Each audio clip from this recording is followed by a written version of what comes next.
अस्सलाम वालेकुम रहमतुल्लाहि व बरकातुहू। प्यारे बच्चों, आज के उर्दू की ऑनलाइन क्लास में आपका वेलकम है। और हमारा लेसन नंबर 5 तक यूनिट कंप्लीट हो चुका है। अभी हमारा इस यूनिट में एक लेसन बाकी बचा हुआ है, वो है लेसन नंबर 6। तो चलिए उसकी रीडिंग कर लेते हैं और अपने हाथ में पेंसिल इरेज़र ज़रूर लेकर बैठें, ताकि जो भी आपको अंडरलाइन करने के लिए वर्ड कहे जाएँ उनको आप अंडरलाइन कर सकें। तो सबक नंबर 6 इसमें आपको नज़र आ रहा है। क्या नाम है सबक का? वक्त की कदर। यानी जो वक्त की कदर नहीं करते वो हमेशा पछताते हैं, जो कि इस टिड्डे के साथ हुआ था। यानी ये झींगर है जो कि आपको टिड्डे की शक्ल में नज़र आ रहा है, ग्रीन ग्रीन सा, लेकिन ये झींगर है। और ये चींटी है जो कि आपने देखा होगा अक्सर अपने घर में कि अब जैसे ही गर्मियों का मौसम शुरू हो जाता है चींटियाँ निकलनी शुरू हो जाती हैं। और कभी किसी चींटी के मुंह में कुछ होता है, किसी के मुंह में कुछ होता है। क्यों? क्योंकि वो बरसात के लिए अपना खाना इकट्ठा कर लेती हैं, जिससे उन्हें बरसात में प्रॉब्लम ना हो। क्योंकि पानी भर जाता है और जब पानी भर जाएगा तो चींटी जैसी नाजुक नन्ही सी जान वो तो पानी में बह जाएगी। तो इसलिए वो क्या करती है, गर्मियों के मौसम में कितनी मेहनत करती है। और जैसे ही धूप, चाहे वो धूप हो चाहे कुछ भी हो, किसी भी बात की परवाह नहीं करती है। चाहे कितनी धूप हो, कितनी ही गर्मी हो, वो इस बात की परवाह नहीं करती है, बल्कि लगातार अपना काम करती रहती है, अंत तक अपना काम करती रहती है। क्यों? क्योंकि उसे बरसात में प्रॉब्लम ना हो, इसके लिए वो मेहनत करती है। तो हमें भी यही मशवरा दिया जाता है कि हमें भी चींटी की तरह ही मेहनती होना चाहिए, जैसे कि इस सबक में आप पढ़ेंगे। तो झींगुर जो था वो आलसी था, कुछ भी काम नहीं करता था। और बल्कि चींटी जो काम करती थी तो उससे भी कह देता था कि तुम भी काम क्यों कर रही हो, या चींटी उससे काम करने के लिए कहती थी तो उसको वो टाल दिया करता था। चलिए देखते हैं वक्त की कदर। एक चींटी और झींगर में गहरी दोस्ती थी। देखिए चींटी, ये वर्ड आपके लिए हार्ड है, इसको अंडरलाइन कर लेंगे। झींगर को अंडरलाइन करेंगे। गहरी दोस्ती, ये हार्ड वर्ड्स हैं, यानी मुश्किल अल्फाज हैं जिनके आपको लिखने की प्रैक्टिस करनी है। तो इसको ध्यान से पढ़ेंगे, ध्यान से सुनेंगे। एक चींटी और झींगर में गहरी दोस्ती थी। दोनों एक दूसरे के पड़ोसी थे। जैसे हम लोग आस पड़ोस में रहते हैं ना, हमारे पड़ोस में बहुत सारे घर हैं आमने सामने और दाएं बाएं, इसी इन्हें हम पड़ोसी कहते हैं। तो उसके पड़ोस में कौन रहता था? झींगर रहता था। तो दोनों क्या थे? एक दूसरे के पड़ोसी थे। गर्मी का मौसम आते ही चींटी ने इधर उधर से अनाज इकट्ठा करना शुरू कर दिया।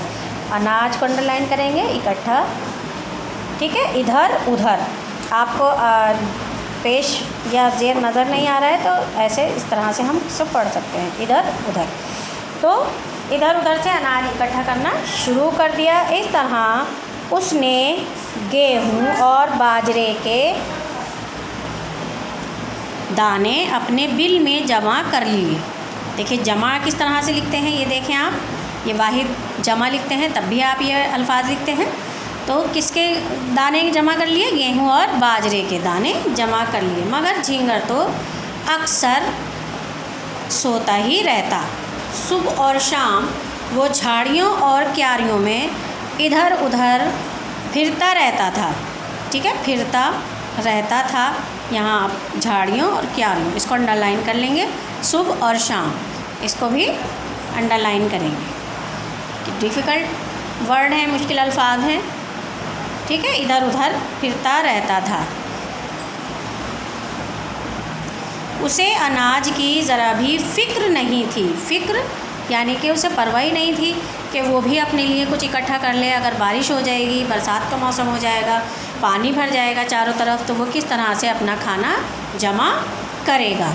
तो उसे ज़रा सी भी फ़िक्र नहीं थी, बल्कि वो तो आलसी था और वो सोता ही रहता था। कुछ ही दिनों में बरसात का मौसम शुरू हो गया। इस अंडरलाइन करेंगे, बरसात और मौसम। बरसात का मौसम शुरू हो गया। चारों जानिब, जानिब यानी चारों तरफ, चारों जानिब पानी ही पानी नज़र आने लगा, यानी चारों तरफ, अब ये बरसात का मौसम चल रहा है, आपने देखा होगा अगर न्यूज़ वगैरह में देखते होंगे तो क्या देख रहे हैं आपके कई जगह बाढ़ आई हुई है, तो चारों तरफ पानी ही पानी है। तो वही कंडीशन यहाँ दिखाई गई है कि चारों जानिब पानी ही पानी नज़र आने लगा। चींटी आराम से घर में बैठी बेफिक्री के साथ अनाज खा रही थी। अनाज खा रही थी यानी चींटी जो थी बिल्कुल बेफिक्र थी, क्योंकि उसने पहले गर्मियों में मेहनत की थी अपने लिए और अनाज इकट्ठा कर रखा था उसने, तो वो बेफिक्री, इसको अंडरलाइन करेंगे, बेफिक्री के साथ अनाज खा रही थी। इधर झींगर के पास खुराक, देखिए खुराक यानी कि खाना जो हम खाते हैं उसे खुराक कहते हैं। खुराक ना होने की वजह से भूखों मरने की नौबत आ गई। नौबत यानी कि हालत, नौबत यानी हालत, यानी उसकी हालत ऐसी हो गई कि जैसे अब मरने ही वाला हो। जब खाना नहीं मिलेगा तो हमारे अंदर बहुत ज़्यादा कमज़ोरी आ जाएगी, और जब कमज़ोरी आ जाती है तो हमें कैसा लगता है कि जैसे अब हम मरने वाले हैं, हमारा दम निकलने ही वाला है, तो भूखों मरने की नौबत आ गई। झींगर की ये हालत देखकर चींटी को उस पर रहम आ गया। देखिए रहम, उसकी ये हालत देखकर उस किसे रहम आया? चींटी को, उस पर रहम आ गया। उसने झींग को अपने अनाज में से कुछ दाने दिए, कुछ को आप अंडरलाइन कर लें, कुछ दाने दिए, यानी जो उसने गेहूं और बाजरे के दाने इकट्ठे कर लिए थे ना, उसमें से कुछ दाने उसे खाने के लिए दिए। झींगर ने उन दानों को खाकर सुख का सांस लिया। सुख का सांस लिया यानी उसकी जान में जान आ गई, उसने उसके पेट में जब कुछ चला गया तो उसको महसूस हुआ कि अब थोड़ी सी उसके अंदर ताकत आ गई है और उसे सुकून मिल गया। सुख का सांस लेना यानी सुकून मिल जाना। उसने चींटी से कहा, बहन तुम बहुत समझदार हो, तुम बहुत समझदार हो, तुमने ठीक वक्त पर अनाज इकट्ठा करके इस बरसात में आराम उठाया और मेरी जान भी बचा ली। आज से मैं भी सब काम वक्त पर किया करूँगा। तो बच्चों इससे आपको क्या सबक मिलता है? इस सबक से, यानी जो आप लेसन पढ़ रहे हैं, क्या आपको सीखने को मिला इससे? कि हमें जो है वक्त को ज़ाया नहीं करना चाहिए, टाइम वेस्ट नहीं करना चाहिए, बल्कि हमें अपने टाइम का इस्तेमाल सही तरीके से करना चाहिए, क्योंकि एक बार जो टाइम गुज़र जाता है वो वापस नहीं आता। इसलिए हमें अपने टाइम का यूज़ जो है सही तरीके से करना चाहिए। आगे क्या कहा गया है? जो वक्त की कद्र करता है वो कभी नहीं पछताता। पछताता को अंडरलाइन करेंगे, और कद्र यानी जो वक्त की कद्र करता है। वक्त की कद्र करना यानी अपने वक्त को सही तरीके से इस्तेमाल करना। अगर पढ़ाई का वक्त है तो पढ़ाई कीजिए, खेल का वक्त है तो खेलिए, या अगर आपको स्कूल जाने का वक्त है तो स्कूल जाइए, ट्यूशन का वक्त है ट्यूशन जाइए, सोने का वक्त है सो जाइए। यानी हर काम आपको वक्त के अकॉर्डिंग करना है। अगर वक्त की आप कदर करेंगे तो वक्त आपकी कदर करेगा, यानी आपको बुलंदियों तक पहुंचा देगा, और आप कभी पछताएंगे भी नहीं। आप ये नहीं सोचेंगे कि काश मैं उस वक्त ये काम कर लेता तो आज मुझे ये दिन नहीं देखना पड़ता। तो आप पछताते हैं ना बाद में कि काश हम पढ़ लेते तो हम एग्ज़ाम में अच्छे नंबर ले आते, अच्छे मार्क्स ले आते।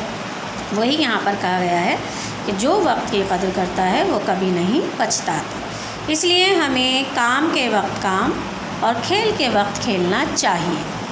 ठीक है, यहाँ क्या दिया गया है कि काम के वक्त काम और खेल के वक्त खेलना चाहिए। जिस तरह से आपके पास वीडियोस जाती हैं और आप लोग थोड़ा सा अपने वीडियो देखी और काम को बंद किया और अपने मोबाइल में गेम खेलना शुरू कर दिया, इसका मतलब क्या है कि आप अपने वक्त की कदर नहीं कर रहे हैं, अपने टाइम का सही इस्तेमाल नहीं कर रहे हैं, जो कि आगे जाके आपको बहुत नुकसान देने वाला है। तो इसलिए आपको अपने वक्त की कदर करनी है, वक्त का सही इस्तेमाल करना है।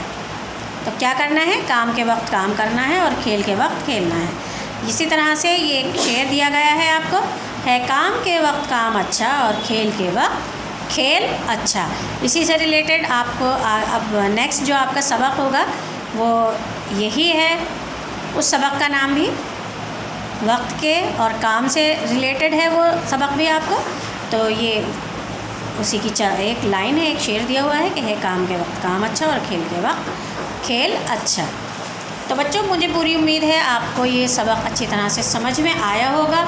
सबसे पहले आपको मैंने कहा था जितने भी मुश्किल वर्ड हैं उनको अंडरलाइन कर लेना है, उनकी प्रैक्टिस करनी है लिखने की, और रीडिंग करते हुए अपनी वीडियो सेंड करनी है। और यहाँ हमें आज की डेट डाल लेनी है, जो आज की डेट है, और ऊपर डाल लेंगे रीडिंग, यानी कि पढ़ाई। रीडिंग हुई है आज की डेट में आपकी, तो यहाँ आज की डेट डालेंगे और यहाँ आप लिखेंगे रीडिंग। तो प्यारे बच्चों, इंशाल्लाह नेक्स्ट वीडियो में इसका वर्क कंप्लीट करेंगे। मिलेंगे नेक्स्ट वीडियो में। अल्लाह हाफिज़, अस्सलाम वालेकुम।